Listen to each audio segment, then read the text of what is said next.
सामीन किराम, जो आयत करीमा मैंने आपके सामने पढ़ा उसके अंदर अल्लाह रब्बुल आलमीन बताना चाहता है उम्मत मुस्लिमा को कि लन यनालुल्लाह लुहूमुहा वला दिमाउहा वलाकिन यनालुहुत तक़वा मिनकुम, कि ऐ उम्मत मुस्लिमा, ऐ मुसलमान, जो सुन्नत इब्राहिमी को अदा करने जा रहे हो, उस जानवर का हमारे पास ना तो गोश्त पहुँचता है और ना उसका खून पहुँचता है।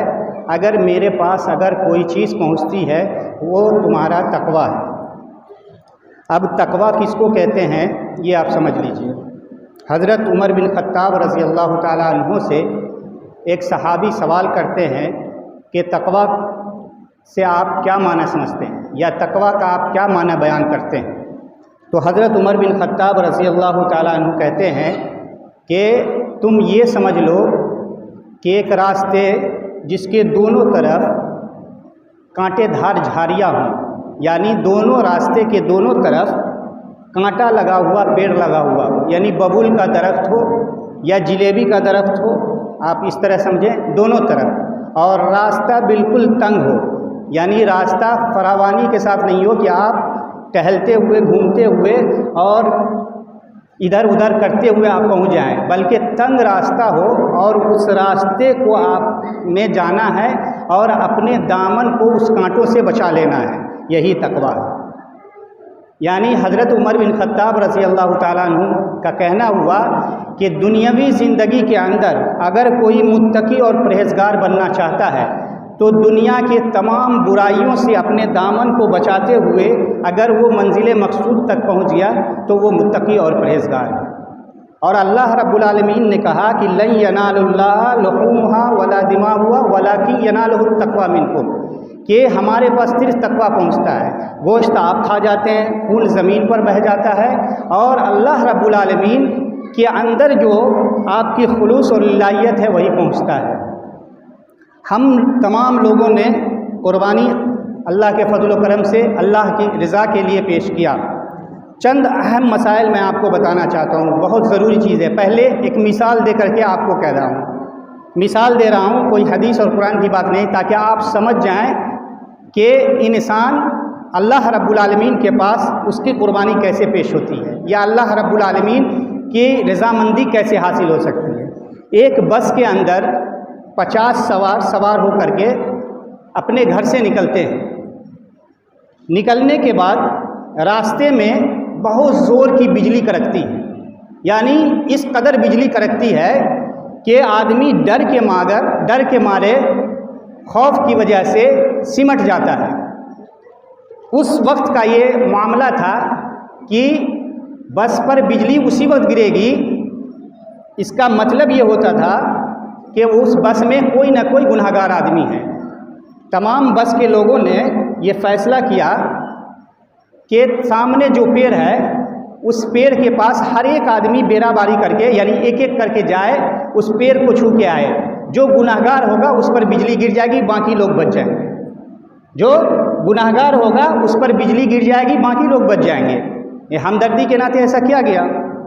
बस में से 50 आदमी में से बेराबारी 49 आदमी पेड़ के पास गए और छू करके वापस आ गए, बिजली नहीं गिरी। लास्ट वाला जो आदमी था, तमाम 49 आदमी ने उसको बुरा भला कहना शुरू कर दिया।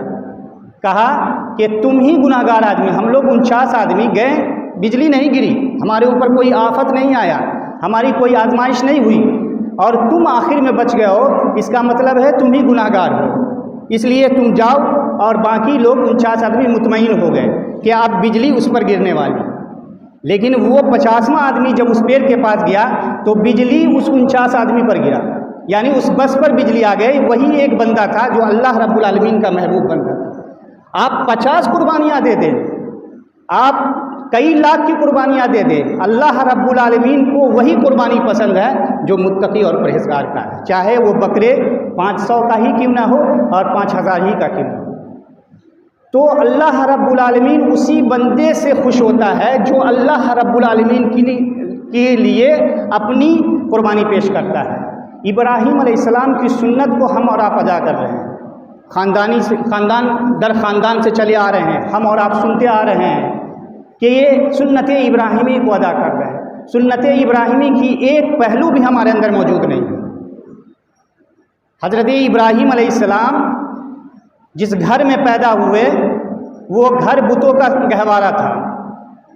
शिर्क व बिदअत की जन्म वहाँ से लेती थी, यानी उनके वालिद मोहतरम बुत बनाते थे, बुत को पूजते थे, बुत को बेचते थे। उस घर में पैदा हो रहे हैं हज़रत इब्राहीम अलैहिस्सलाम।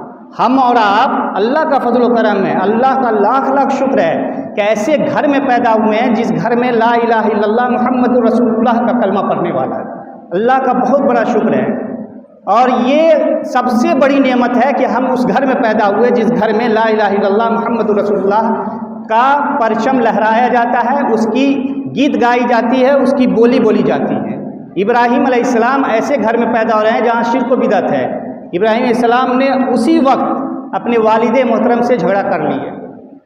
कहें कि आप जिस बुत की पूजा करते हैं उसको खुद ही बना रहे हैं, खुद ही बेचते हैं और फिर उसी के आगे अपना सर झुकाते हैं। आज़र कहते हैं कि तुम बद्दीन हो गए हो, यानी हर अच्छे आदमी को लोग बुरा भला कहता है। ये फितरत है, ये दुनिया की रीत है कि आप अगर अच्छा करेंगे ना तो दुनिया वाले आपको बुरा कहेंगे। कहते हैं कि तुम ही बद्दीन हो गए हो, तुम ही अपने बाप दादे के दीन से भटक गए हो। हमारे आबा व अजदाद ने इसी तरह बुतों की पूजा किए, उसी से अपनी मिन्नतों समाजत किए, उसी के आगे सर झुकाए और उसी से अपनी नफ़ा और नुकसान की परस्तिश, नफ़ा और नुकसान के बारे में सवाल किए। इब्राहीम अलैहिस्सलाम कहते हैं जिसकी तुम पूजा कर रहे हो, जिसके आगे तुम सर झुका रहे हो, उसके पास इतनी भी ताकत नहीं है कि उसके सामने जो मिठाई है उस मिठाई पर मक्खी लगी हुई है उसको भगा दे। सोचने का मुकाम है कि इब्राहीम अलैहिस्सलाम बचपने की हालत में अपने वालिद मोहतरम को सही जवाब दे रहे हैं, जो मिजाज से लगती हुई बात है। यानी हर इंसान ये समझ सकता है कि अगर मेरे पास ताकत है तो हम इस मक्खी को उड़ा सकते हैं। कहते हैं कि इस मक्खी को उड़ाने की भी ताकत उसके नहीं है जिसकी आप पूजा कर रहे हैं। उसके इतना ही नहीं, एक दिन मेला लगता है, मुख्तसर अंदाज में सारे बातों को मैं आपको बताना चाहता हूँ। मेला लगता है, मोहल्ले के तमाम लोग मेले में चले जाते हैं, अपनी खुशियाँ मनाने के लिए मेले में चले जाते हैं। इब्राहीम अलैहिस्सलाम को मेला जाना नहीं था, वो जाते हैं बुत खाने में, तमाम बुतों को तोड़ते हैं और सबसे बड़ा बुत जो होता है उस बुत के गर्दन में कुल्हाड़ी को लटका देते हैं। तमाम लोग जब खुशियाँ मना करके वापस आते हैं, अपने बुतों को देखते हैं इस हालत में, तो कहते हैं कि ये किसने किया, ये हमारे माबूद के साथ किसने ऐसा जुल्म बरबरी का शिकार किया है। कहते हैं किसने तोड़ा है। तमाम लोग मुत्तफ़क़ा तौर पर ये फैसला हो गया, ये समझ गए कि ये वही कर सकता है जो इसके खिलाफ रहता है। कहते हैं ये इब्राहीम ही किया होगा। ऐ आज़र, तुम्हारा बेटा इब्राहीम ही किया होगा ये काम, उसको बुलाओ। जब बुलाया जाता है उनसे पूछता है कि मेरे बुतों को किसने तोड़ा, मन कसरल असनाम, मेरे बुतों को किसने तोड़ा। तो कहते हैं ये बड़े बुत से पूछ लो तुम, ये तुम्हारे माबूद है, ये तुम्हारे अल्लाह है, तुम्हारा पुरस्नहाल है, तुम्हारी नफ़ा नुकसान को जानता है, पूछता है और कहता है इन्हीं से पूछ लो। तो लोग समझ जाते हैं, ऐसा नहीं कि वो लोग बेवकूफ़ थे, वो लोग समझ जाते हैं कि ये अकल से लगती हुई बात कर रहा है, ये बुत कहाँ से बताएगा। और उसी वक्त अल्लाह ने चंद लोगों के दिल में ये बात डाल दी थी कि ये जो इब्राहीम कह रहा है ये सच कह रहा है, सही कह रहा है कि ये बुत के अंदर इतनी ताकत नहीं है जिसकी हम पूजा करें। तमाम लोग मुत्तफ़क़ा तौर पर यह फैसला हुआ कि इसने मेरे बुतों के साथ, मेरे माबूद के साथ ज़्यादती किया है, चलो इसको सज़ा देते हैं। सज़ा में क्या सज़ा देना है, आग में डालना है। लकड़ियाँ जमा करते हैं, लकड़ियाँ जमा करने के बाद इस कदर लकड़ियाँ जमा करते हैं कि कहीं कितना महल्ला उसमें जल जाता है। उसके बाद इब्राहीम अलैहिस्सलाम को उस आग में डाल देते हैं। फरिश्ते आते हैं, बहुत सारी पॉइंट पर मैं बताना चाहता हूँ आपको, किससे कहानी तो सब लोग जानते हैं, हमारे उम्मीद से हम में से तमाम लोग हैं जो इब्राहीम अलैहिस्सलाम के हर पॉइंट को जानते हैं, इल्ला माशाअल्लाह, जानते तो सब हैं, लेकिन बीच बीच में हम पॉइंट बाय पॉइंट कुछ कुछ बातें बताना चाहता हूँ। इब्राहीम अलैहिस्सलाम को आग में डाला गया, आग में डालने के बाद आग लगा दिया गया। फरिश्ते तशरीफ़ लाते हैं, कहते हैं इब्राहीम आप तो अल्लाह के महबूब बंदे हैं, अल्लाह ने आपको खलीलुल्लाह का लक़ब देने वाला है, यानी आप अल्लाह के नेक बंदे हैं, नबी हैं, रसूल हैं, तमाम चीज़ें हैं, कहें तो हम बारिश नाजिल करते हैं। इब्राहीम अलैहिस्सलाम का क्या जवाब था? वो हमारा जवाब होना चाहिए था। तब हम सुन्नत इब्राहिमी हैं। क्या जवाब था?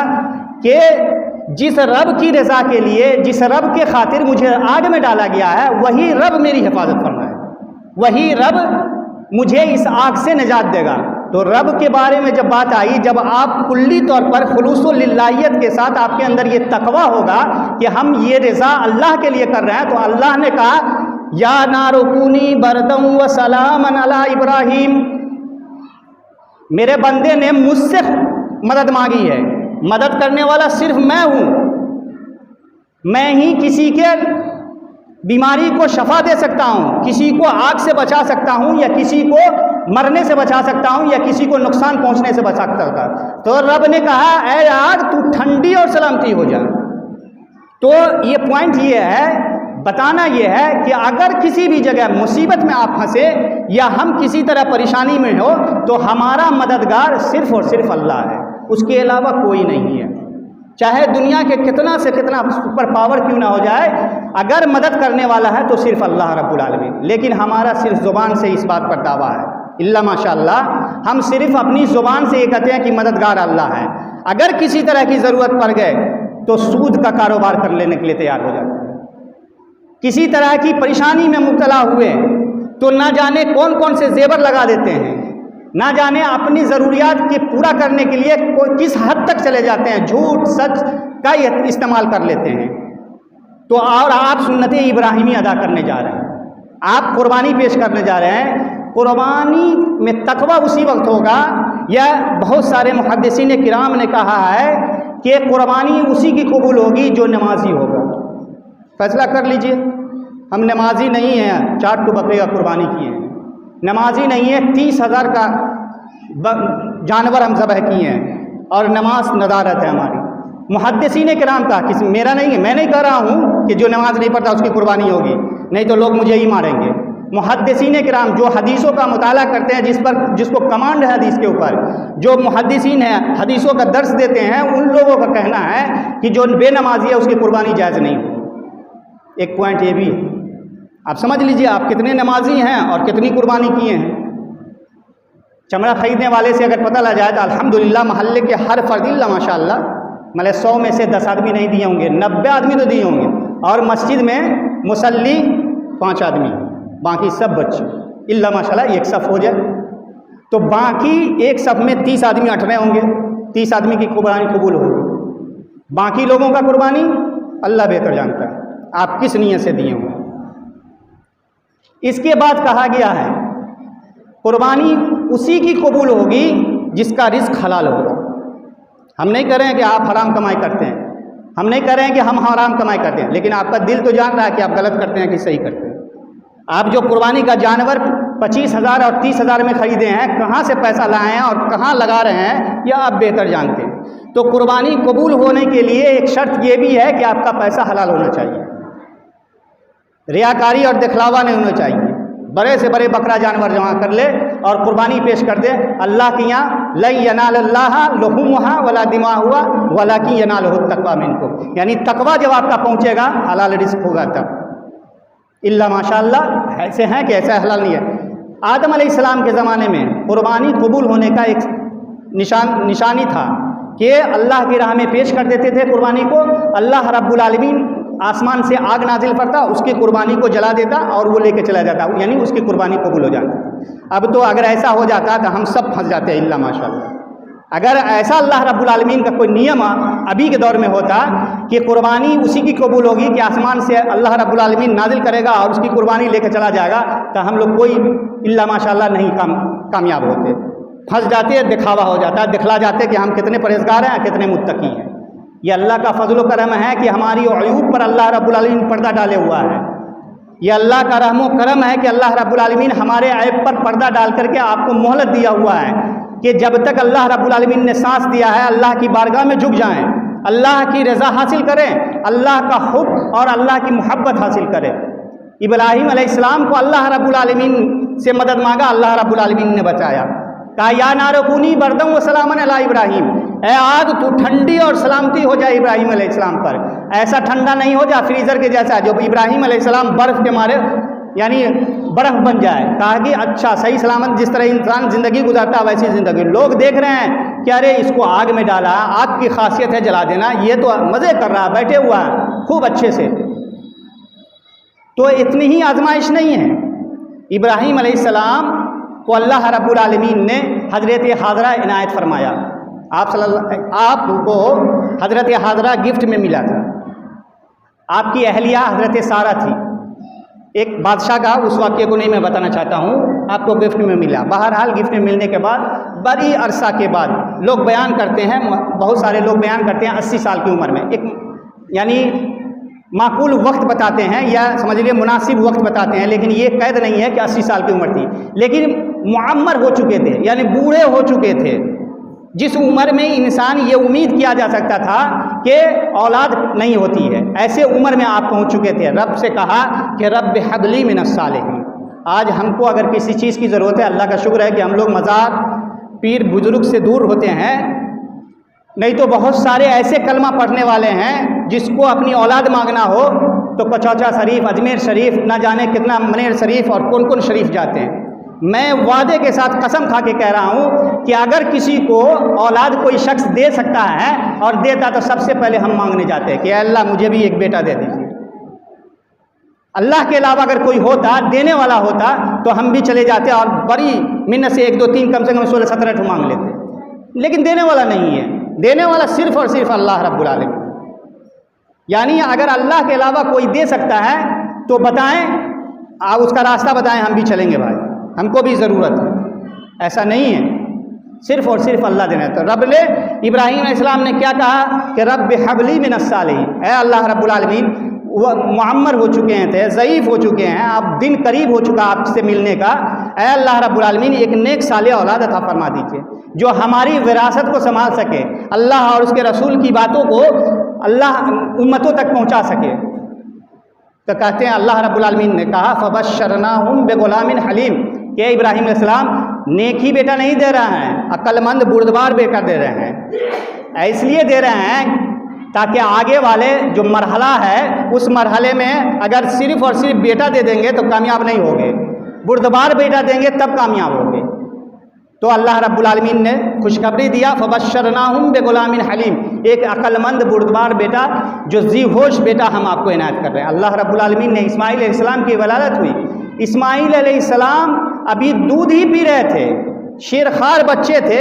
अल्लाह का हुक्म नाजिल हुआ कि इसको बयाबान जंगल में छोड़ के आओ। कहाँ छोड़ के आओ? जहाँ पर मक्का मुकर्रमा भी है, जहाँ पर मक्का मुकर्रमा लोग हुज्जाज किराम जाते हैं, उस जगह पर छोड़ के आओ। उस जगह पर उस ज़माने में मुहद्दिसीन किराम ने लिखा था कि चरिंद परिंद भी नज़र नहीं आता था, सिर्फ और सिर्फ जंगल और चटियल मैदान थी। वहाँ छोड़ के आओ। इब्राहीम अलैहिस्सलाम हज़रत हाजरा को नहीं बताते हैं।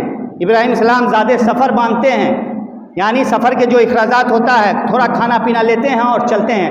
पहुँचने के बाद इब्राहीम अलैहिस्सलाम हज़रत हाजरा और हज़रत इस्माइल को छोड़ते हैं, मुड़ते हैं, वापस आने लगते हैं। हज़रत हाजरा पूछती है, आए इस्माइल के अब्बू जान, ए अल्लाह के खलील बताएं, आप मुझे इस बयाबान जंगल में छोड़ के जा रहे हैं जहाँ पर चरिंद परिंद नहीं, एक इंसान नज़र नहीं आ रहा, यहाँ पर ख़तरनाक जानवर होंगे और मुझे इस हाल में आपके छोड़ के जा रहे हैं। कोई जवाब नहीं देते हैं।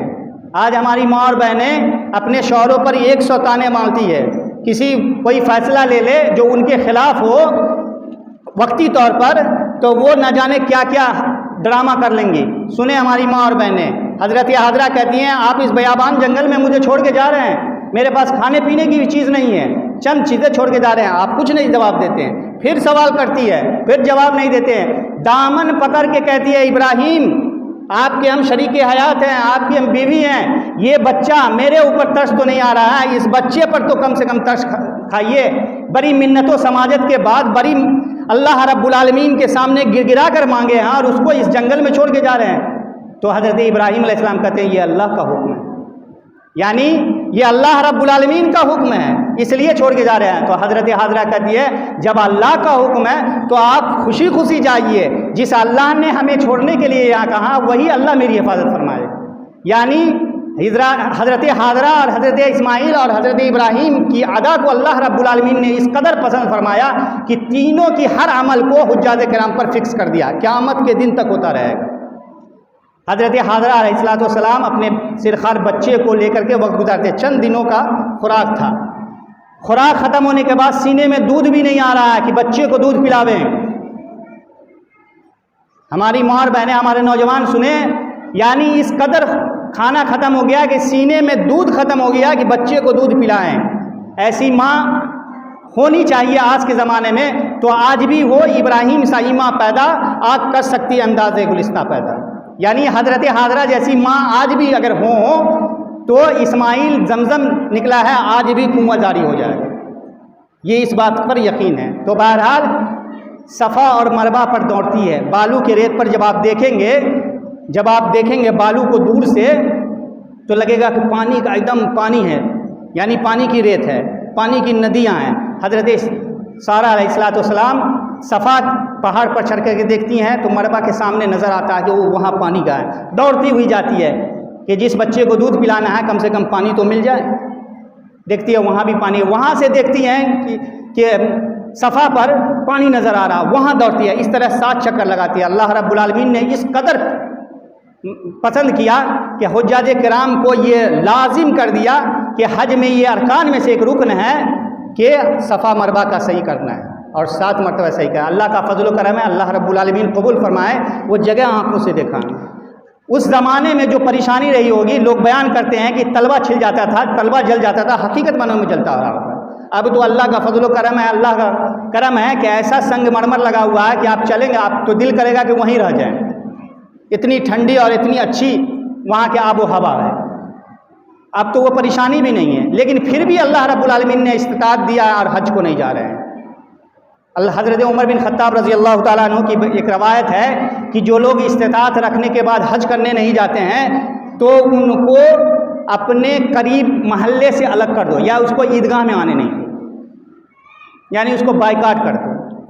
बहुत सारी वईद है। तो बहरहाल सफ़ा मरवा की सही हज़रत इस्माइल अलैहिस्सलाम की एड़ी लगने से अल्लाह रब्बुल आलमीन ने वो कुआं नसीब फरमाया जिसकी पानी हर मर्ज़ की दवा है। अगर कोई शख्स उसको पी ले तो और अल्लाह पर यकीन के साथ तो अल्लाह रब्बुल आलमीन शफा देगा। तो ये इब्राहीम अलैहिस्सलाम, इतना ही नहीं, इब्राहीम अलैहिस्सलाम इस मामला से हल हो गए, बच्चा जवान कुछ छटगर हो गया, कुछ चलने फिरने लगा। अल्लाह रब्बुल आलमीन ने ख्वाब में दिखाया कि इब्राहीम जिस बेटे को प्यार मोहब्बत से मांगे हो उस बेटे को मेरे राह में कुर्बान कर दो। शायर कहता है, पिदर बोला कि बेटा आज मैंने ख्वाब देखा है, किताबे ज़िंदगी का एक निराला बाब देखा है, ये देखा है कि मैं खुद तुझको ज़बह करता हूँ, खुदा के नाम से तेरे लहू में हाथ भरता हूँ। सआदतमंद बेटा झुक गया फरमानवारी पर, ज़मीन सहमी पड़ी थी, आसमां साकिन था बेचारा।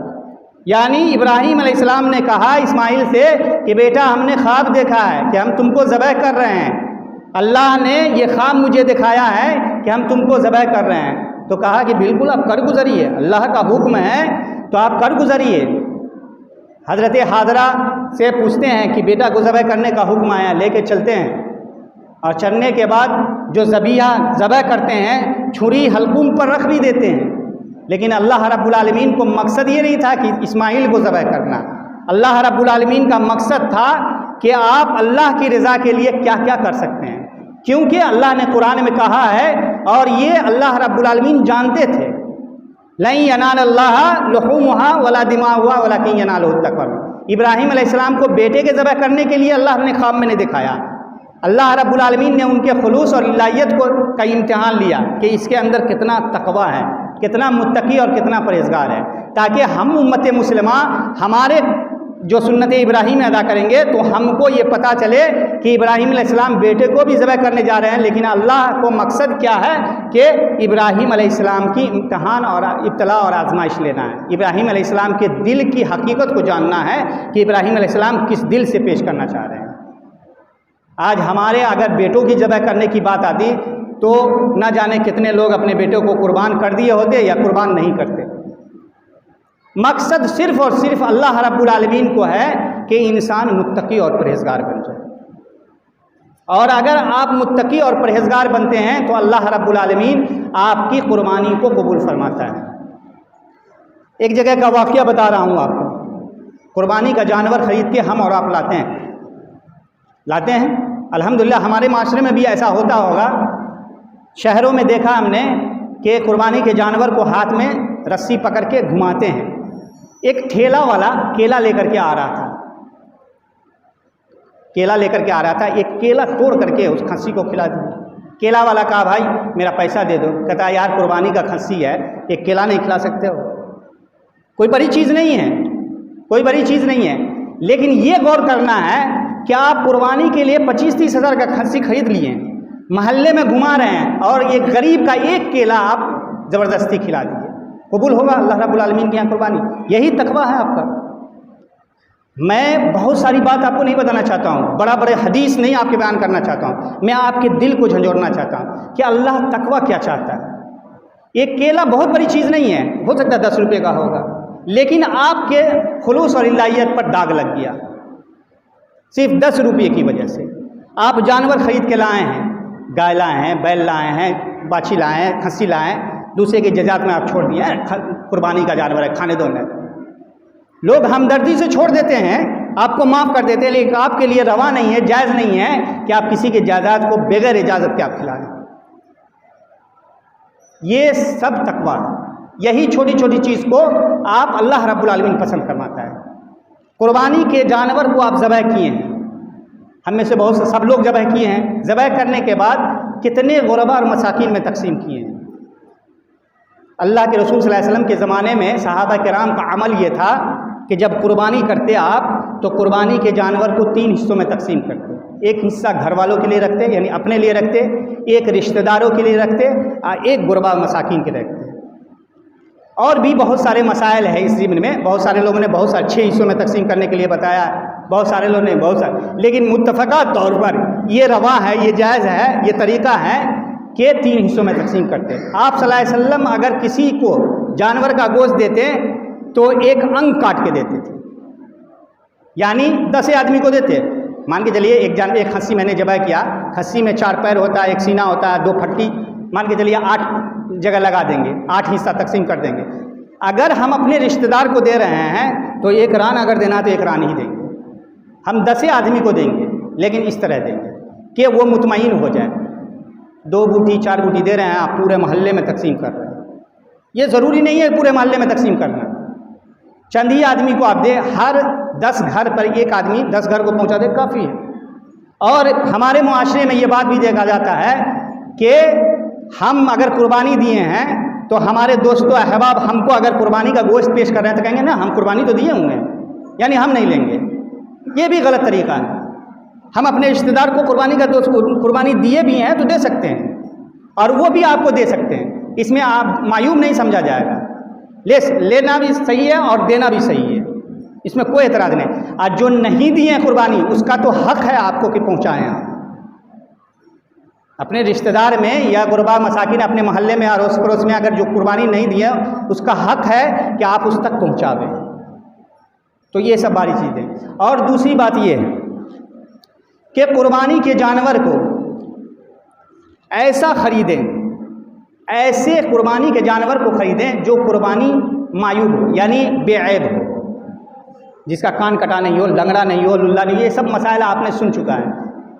अगर कोई शख्स कुर्बानी के जानवर को ख़रीदता है और ख़रीदने के बाद उसका पैर टूट जाता है किस्मत से, बहालत मजबूरी, तो बहुत सारे मुफ्तियाने किराम ये फतवा देते हैं कि वो जानवर कुर्बानी नहीं कर सकते।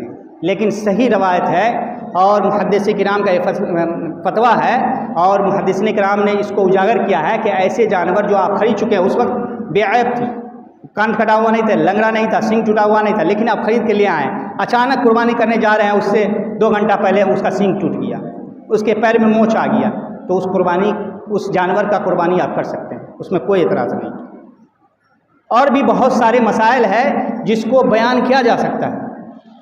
बस अल्लाह रब्बुल आलमीन की बारगाह में ये होना चाहिए हमें और आपको कि अल्लाह रब्बुल आलमीन मेरी इबादत को, मेरी इस कुर्बानी को कबूल फरमा ले और उसका अज्र हमें अता फरमाए।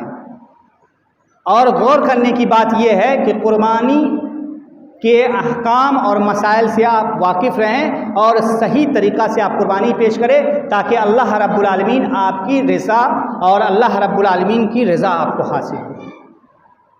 इब्राहीम अलैहिस्सलाम की पूरी ज़िंदगी इब्तिला व आज़माइश है, पूरी ज़िंदगी, लेकिन उसमें सबसे अहम जो पॉइंट है, जो सबसे अहम बातें हैं, वो है शिर्क व बिदात के आप हमेशा मुखालिफ रहें।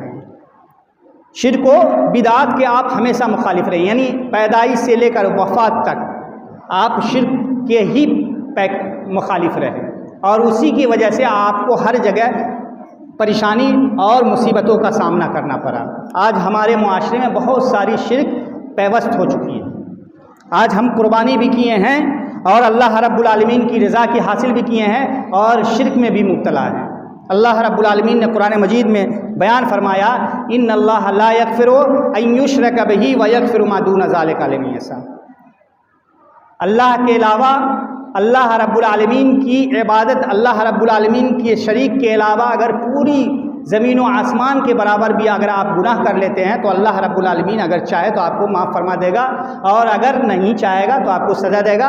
लेकिन अगर शिर्क आप करेंगे तो अल्लाह रब्बुल आलमीन माफ़ नहीं फरमाएगा। अब हम क्या बताना चाहते हैं, शिर्क आज हमारे मुआशरे में अक्सर व बेशतर मैंने नौजवानों को और बच्चों को और बच्चियों को देखा काला धागा बांधे हुए, अपने पैर के अंदर में या हाथ के अंदर में काला धागा बांधे हुए।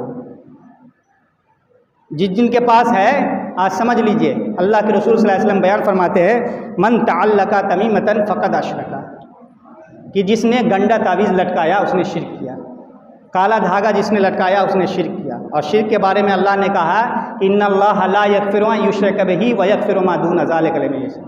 तमाम गुनाह माफ़ अल्लाह रब्बुल आलमीन कर सकते हैं या उसकी सज़ा देंगे, लेकिन अगर आप शिर्क कर रहे हैं तो अल्लाह रब्बुल आलमीन माफ़ नहीं करेगा। इब्राहीम अलैहिस्सलाम की सुन्नत अदा करने किए हैं हम और आप, और हम मुशरिकों में से हैं।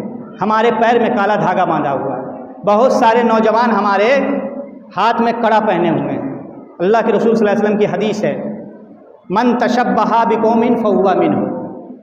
बीच में बातें आ गई, ज़रूरी बातें इसलिए, नहीं तो मौजू से हम अलग नहीं होते। इब्राहीम अलैहिस्सलाम के वाक़यात बयान करने के लिए बहुत वक्त चाहिए, बहुत ज़रूरी थी। हमारे नौजवान सब बाहर से आए हुए हैं। मन तशब्बहा बिकौमिन फहुवा मिनहुम, जो जिस कौम की मुशाबहत इख्तियार करेगा वो उसी में से होगा।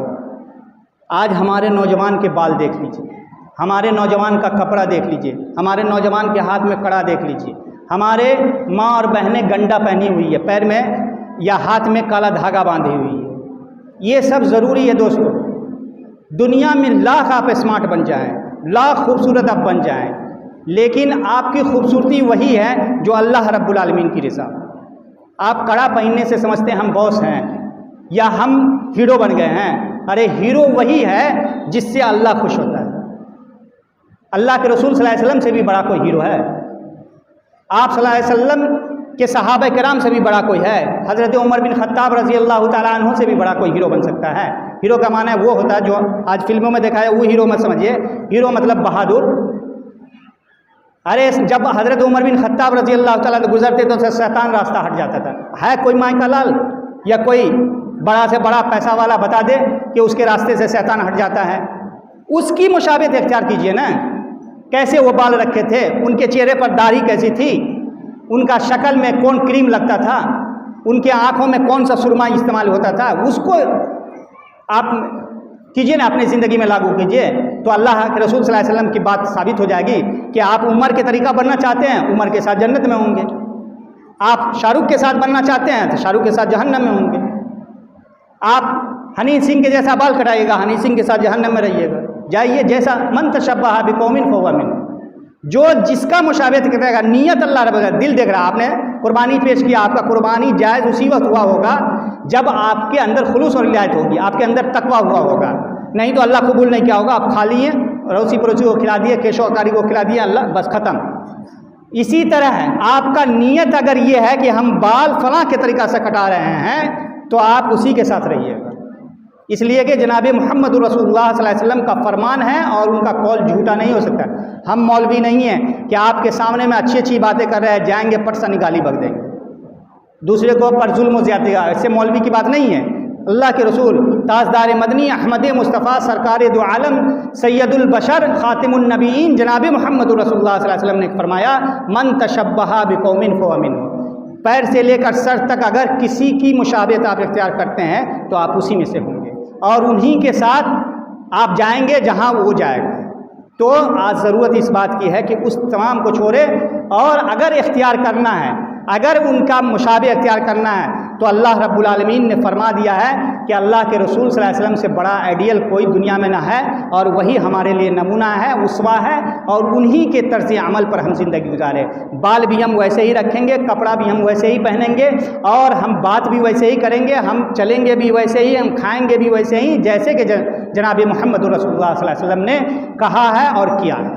तो बहरहाल ये बात ज़रूरी थी इसलिए मैं बता दिया। अगर कोई शख्स, कोई नौजवान हमारे अभी भी अगर गंडा यानी काला धागा बांधे हुए हैं, उनसे मेरी दरख्वास्त है कि क़यामत के दिन ये बहुत महंगा पड़ेगा आपको, इसलिए तोड़ दीजिए। अल्लाह के अलावा कोई नुकसान पहुंचाने वाला नहीं और अल्लाह के अलावा कोई फ़ायदा पहुंचाने वाला है। नफ़ा भी अल्लाह दे सकता है, नुकसान भी अल्लाह ही पहुंचाता है। और अगर किसी को नुकसान पहुंचा रहा है तो समझ लीजिए कि अल्लाह रब्बुल आलमीन आपसे ज़्यादा मोहब्बत कर रहा है। इब्राहीम अलैहिस्सलाम को बचपने से लेकर के बुढ़ापे तक आजमाते रहे, लेकिन खलीलुल्लाह का लक़ब मिला, यानी आप अल्लाह के दोस्त हैं।